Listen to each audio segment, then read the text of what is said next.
Howdy, folks. Mangy Fetlocks here. I'm very excited. I learned a really helpful phrase this week from Pete Kegseth, and you can use it almost anytime you do something really stupid. You just say, "It was the fog of war." Yeah, that might have happened, but it was the fog of war. And I'm going to show you how to use this. You might want to put your closed captions on. This could be one of my best teaching songs ever. Show you how to use this. I cheated on my wife again, but it was the fog of war. I just murdered my own best friend, but it was the fog of war.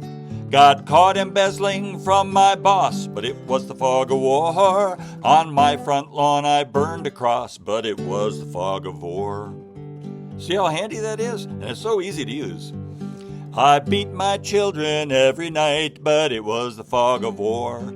By colleagues I'm not viewed as bright, but it's just the fog of war. I tripped an old man shuffling by, but it was the fog of war. I caused my neighbor's dog to die, but it was the fog of war. Fog of war, a phrase made for avoiding guilt or blame. Fog of war is at its core a very helpful claim. See, you could use this. I let my neighbor starve to death, but it was the fog of war.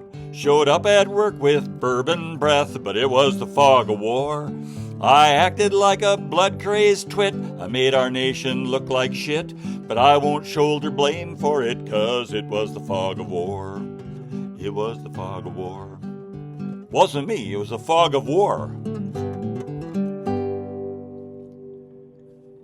You got to try this. It's fantastic. Thanks for listening. Y'all take care.